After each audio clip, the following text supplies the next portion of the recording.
Olá, tudo bem? Para essa questão, a gente tem uma situação aqui em que nós temos um espelho. Esse espelho ele reflete, né, raios solares, então alguns raios solares vão chegar até ele dependendo da posição, se vai ser do sol a pino, se vai ser do pôr do sol, se vai ser no nascer do sol.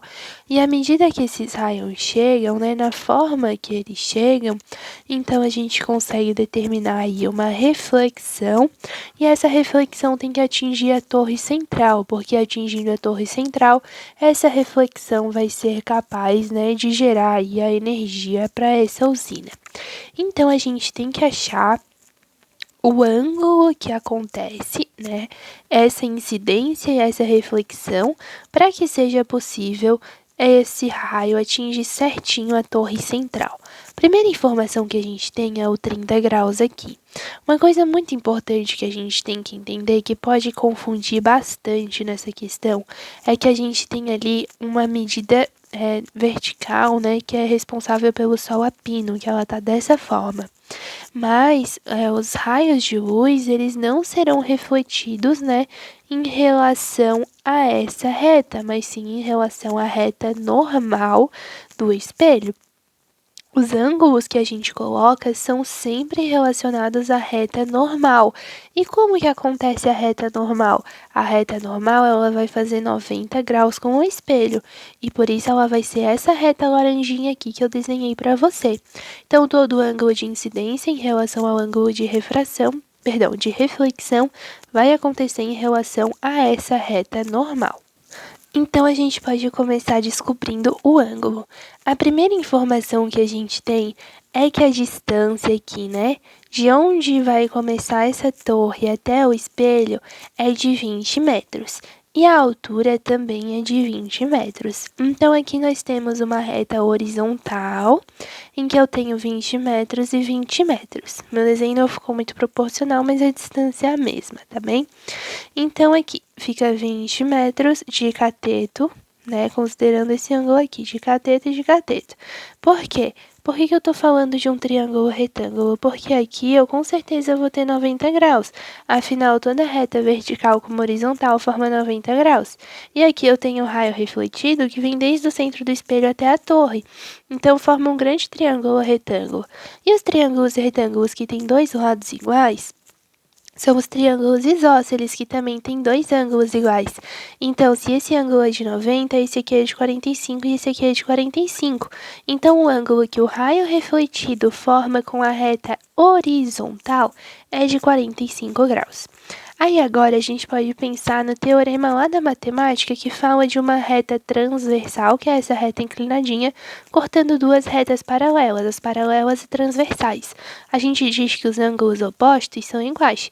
Então, esse aqui ó, é o ângulo interno e esse aqui é o ângulo interno. Eles são opostos, então eles são iguais. Ou seja, desde essa reta horizontal, né, que é onde vai começar a torre, até o espelho, essa reta vai fazer 30 graus com o espelho também, né, por causa dessa propriedade aí dos ângulos. Então, eu sei algumas coisas bem importantes. Faz 30 graus entre uma reta horizontal paralela e o espelho. Entre essa reta horizontal e o raio refletido formam-se 45 graus e aqui já me deu 75 graus. E essa reta normal ela vai fazer 90 graus, ou seja, a soma desses três ângulos, né, da normal até o plano deve dar 90 graus. Se eu já tenho 75, faltam 15 graus. Então, o ângulo do raio refletido em relação à normal do espelho é de 15 graus, para que forme 15 mais 45, 60 mais 30, 90. E assim a gente tem, né, o ângulo da propriedade aí da reta normal. Então, se o meu ângulo de refração é 15 graus, então meu ângulo de incidência também vai ser 15 graus. Eu tenho que achar, né, o momento do Sol em que o ângulo de incidência vai ser de 15 graus em relação a essa normal.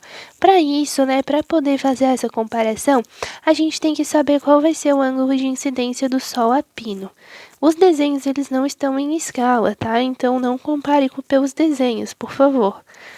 Aqui, ó, no Sol a pino, a gente tem uma reta bem vertical, né, que vai se propor aqui para o espelho.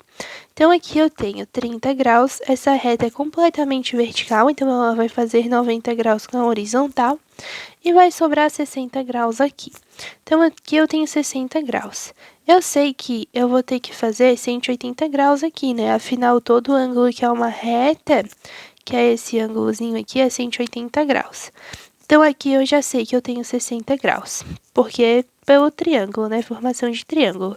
Entre a reta normal do espelho e o próprio espelho, eu sempre tenho 90. Então, aqui eu já tenho 150 graus, né? 90 mais 60, 150. Para completar o ângulo de 180, falta só esse ângulo aqui, que é o ângulo do raio incidente com a normal, que fica de 30 graus. E com isso a gente consegue entender que quando o sol tá no pino ali, né? 12 horas... O ângulo é de 30 graus que ele faz com a normal. E eu preciso que ele ande 15 graus, né? Porque se eu tenho 30 graus e eu quero chegar em 15 graus, eu preciso que esse raio que estava aqui, ele ande 15 graus para cá. Ele vá 15 graus para frente. Se ele fosse 15 graus para trás, então ficaria 45, né? Eu preciso que ele vá 15 graus para frente. Então, eu venho aqui e eu começo a calcular quantos graus são percorridos a cada hora que se passa. Nós temos um total de 24 horas no nosso dia. 12 horas, né? Isso numa divisão bem básica, não que é o que acontece mesmo, né? 12 horas são claro, com sol, e 12 horas são escuro, sem sol. Dessas 12 horas claras, 6 horas são para o nascer do sol e 6 horas são para o pôr do sol. Então, desde aqui, né, desde o comecinho até o nascer do sol, que é essa parte aqui, são percorridos 90 graus, que vai desde o início até o sol a pino. Então, 90 graus são percorridos a cada 6 horas. Ou você pode pensar também, né, tipo num círculo assim, num círculo. Aí, você pode dividir assim, ó. Aqui 90, 90, 90, 90. O Sol, né, a Terra vai ter que dar uma volta inteira. Então, se um dia tem 24 horas, ela dá uma volta aqui 6 horas, uma volta aqui 6 horas, uma volta aqui 6 horas e uma volta aqui 6 horas. Então, aqui, por exemplo, vai da meia-noite até as 6 da manhã, que daí é escuro, né? Escuro. Daí aqui é das 6 da manhã até o meio-dia, é claro. Daqui é do meio-dia até as 6 da noite, é claro. E das 6 da noite até a meia-noite é escuro. Então, metade fica escuro e metade fica claro. Você pode ver que 6 horas percorrem 90 graus, tá? Então, 90 graus e 6 horas, em uma hora se percorre x. X é igual a 90 graus vezes 1 dividido para 6, que é igual a 15 graus.